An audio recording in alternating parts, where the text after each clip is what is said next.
दोस्तों, welcome back to my channel. ये इस फैन फिक्शन का चैप्टर 10 का पार्ट 3 है। आई होप आप इसे एंजॉय करेंगे।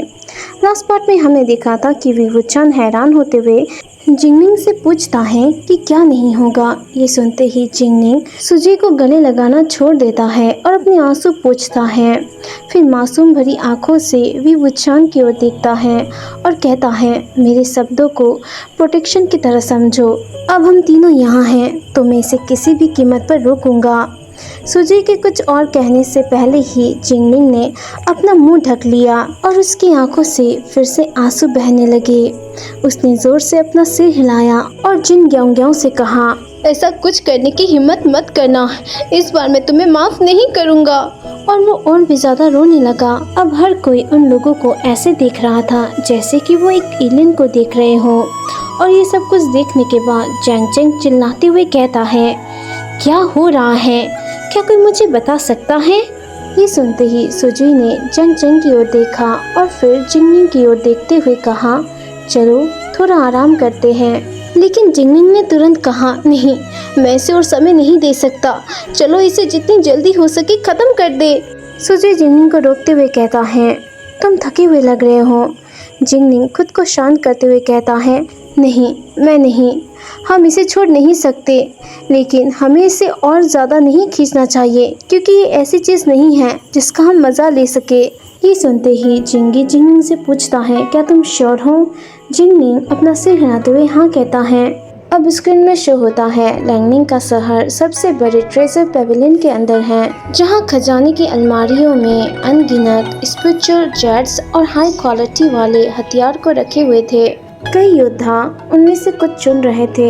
हर कोई उनकी कीमत और कारीगरी की तुलना कर रहे थे। जिनके पास खाली समय होता वो आकर थोड़ी देर बात करते। उनमें से एक ने एक मुख्य योद्धा से पूछा, ऐसा लगता है कि बड़े कबीले पिछले कुछ समय से इस पर बहस कर रहे हैं, क्या वो अभी तक किसी नतीजे पर पहुंचे हैं? तभी दूसरा वाला कहता है, इसमें बहस करने की क्या बात है? हम टीडी रेड के जैसे जो ग्रुप है जिसका कोई लीडर ना हो, हम हमेशा की तरह ऐसे तो नहीं रह सकते, है ना? एक योद्धा नियुक्त करना जो सभी कबीलों पर नजर रखे, मुझे इसमें कुछ भी गलत नहीं लगता। ये इतना अच्छा नहीं है ना? क्या होगा अगर एक और किस्म का वन कबीला? ये सुनते ही उनमें से एक और कहता है, ये एक जैसे कैसे हो सकता है? मुख्य योद्धा का चुनाव सभी कबीलों द्वारा किया जाता है, वो अलग हैं। तभी उनमें से एक और हंसते हुए कहता है, हा हा हा हा, वो कहते हैं कि ये चुनाव है, लेकिन हर कोई अपने दिल में जानता है कोई बात नहीं, ये वही कुछ लोग हैं जो मुकाबला कर रहे हैं, है ना? क्या दूसरों के लिए कोई जगह भी है? फिर उनमें से एक और कहता है, चीफेंग जुन इसके बिल्कुल खिलाफ है ना?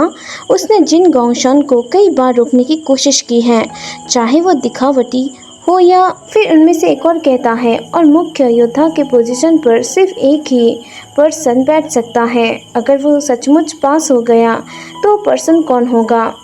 और इस पर बहस करने में मुझे लगता है कि कुछ और साल लग जाएंगे। और वैसे भी ये उन लोगों के लिए चिंता की बात है जो उस पोजीशन पर बैठे हैं। हमारा इससे कोई लेना देना नहीं है। ऐसा नहीं है कि हम जैसे छोटे लोग चाहकर भी इस पर कोई कंट्रोल रख सके। अब स्क्रीन में ये देखते ही सभी लोगों ने जिन कबीले की ओर देखा और स्पेशली जिन ग्यांग्याओ और जिन गोंगशान की ओर। तभी कुल प्रमुख याओ कहते हैं, इस बार मुख्य योद्धा कोई ऐसा पर्सन होगा जो धर्मी और न्यायप्रिय होगा। अब नी मिंगजू भी जिन ग्यांग्याओ और जिन गोंगशान की ओर देखते हुए साफ साफ कह देता है, मैं भी अपने फ्यूचर सेल्फ की तरह उन दोनों के खिलाफ हूँ। ये सुनते ही जिन गोंगशान कहते हैं, वन कबीलों को गलत समझने के अलावा हमने कुछ भी गलत नहीं किया है कुल प्रमुख ने। अब ये सुनने के बाद कुल प्रमुख ने जिन गोंगशान से कहते हैं, तो विवुचान के बारे में क्या वो आप और आपका वो नाजायज बेटा नहीं था जिन्होंने जंग कबीले के कुल प्रमुख जंग जंग को उसके खिलाफ भड़काया, जिससे वो दोनों लड़ने लगे और विवुचान जंग कबीले से अलग हो गया? क्या वो आप और आपका वो नाजायज बेटा नहीं था जिन्होंने जंग कबीले के कुल प्रमुख जंग जंग को उसके खिलाफ भड़काया, जिससे वो दोनों लड़ने लगे और विवुचान जंग कबीले से अलग हो गया? ये सुनते ही जिन ग्यांग्याओ ने बचाव करने की कोशिश करते हुए कहा, हम ये नहीं भूल सकते कि राजकुमार वी का स्वभाव बहुत गुस्सैल है।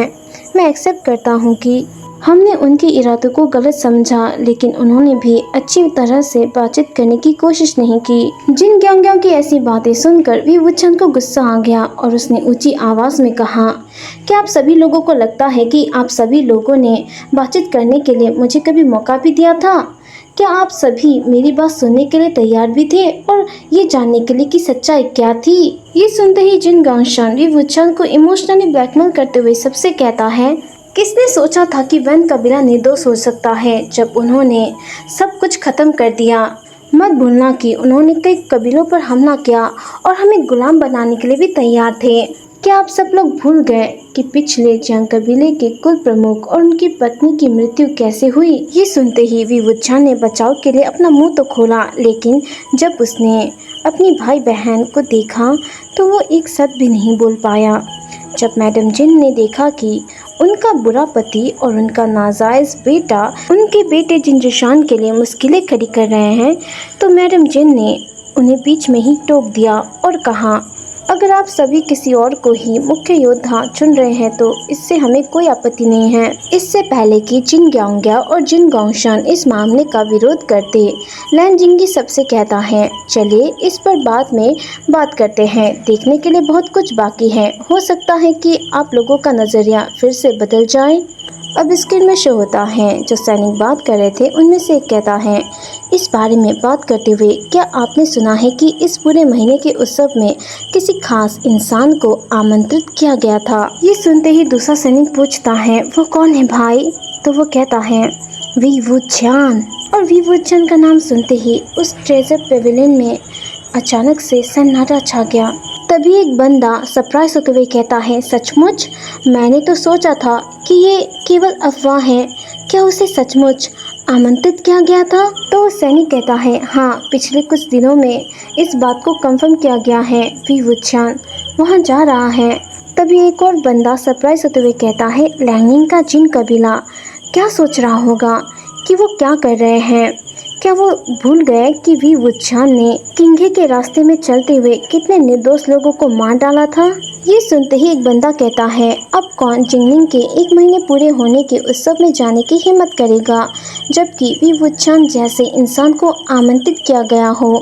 खैर, मैं तो हरगिज़ नहीं जाऊंगा, चाहे कुछ भी हो जाए। उस बंदे की ऐसी बातें सुनकर भीड़ में कई लोगों ने चुपके से उसका मजाक उड़ाया और कहा, तुम तो बुलाने के लायक भी नहीं हो और तुम्हें वहां जाने या ना जाने की चिंता हो रही है।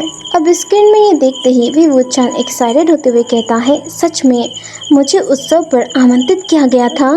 तभी जिंगी वी वुचन से कहता है, काश तुम ऐसा ना करते। ये सुनते ही जिंगी के पिता और बाकी लोग चौंक गए। अब जिंगी के पिता हैरान होते हुए जिंगी से पूछते हैं, जिंगी, क्या ये अच्छा नहीं होगा कि राजकुमार वी इस समारोह में भाग ले रहे हैं? तुम ऐसा क्यों कह रहे हो? जिंगी अपने पिता को जवाब देते हुए कहता है, कभी कभी हम किसी इंसान के हरकतों के पीछे उसके असली इरादों को नहीं देख पाते हैं। ये सुनकर जिंगी के पिता शॉक्ड हो गए। जिंगी की ऐसी बातें सुनकर जिनजिशान उससे पूछता है, इससे तुम्हारा क्या मतलब है? क्या तुम्हारा मतलब ये है कि लोगों का जो गॉसिप था वो सच है और वी वुचन खतरनाक है और इसके अंदर बहुत सारे राज छिपे हुए हैं? जिनजिशान की ऐसी बातें सुनकर जिंगी चिढ़ जाता है और उसकी ओर देखते हुए कहता है, मैंने कब कहा कि सीनियर वी का कोई छिपा हुआ राज है? तभी सू से भी मौके का फायदा उठाते हुए कहता है, लेकिन तुमने कहा था। इससे पहले कि सू से आग में घी डालने का काम कर सके, उसने वांगजी और जिंगी की तीखी निगाहों को महसूस किया। अब जिंगी गुस्से में अपने दांत को दबाते हुए सूसे से साफ साफ कहता है, सबसे पहले तो तुम इस बात को करने के लायक नहीं हो। दूसरी बात, क्या ये लोग वो नहीं हो सकते जिन्होंने राजकुमार वी को आमंत्रित किया था? और हो सकता है कि उनका कोई छिपा हुआ राज भी हो। तभी मास्टर लैन जिंगलिंग को डांटते हुए कहते हैं, जिंगलिंग, तुम ठीक से बिहेव करो, तुम एक लैन हो और तुम अपने सीनियर से इस तरह बात नहीं कर सकते। जिंगी झुकते हुए मास्टर लैन से कहता है, मास्टर लैन, मैं अपनी सजा भुगतने के लिए तैयार हूँ, लेकिन उनसे कहें कि वो एक शब्द भी ना बोले। जिंगी सुशी को रोकने के लिए अपने पिता को बुलाता है। जिंगी के पिता भी नहीं जानते कि उनका बेटा ऐसा क्यों कर रहा है। अब ये सारी बात सुनने के बाद नी हासांग उत्सुक होते हुए पूछता है, उन्होंने क्या योजना बनाई? क्या होने वाला है?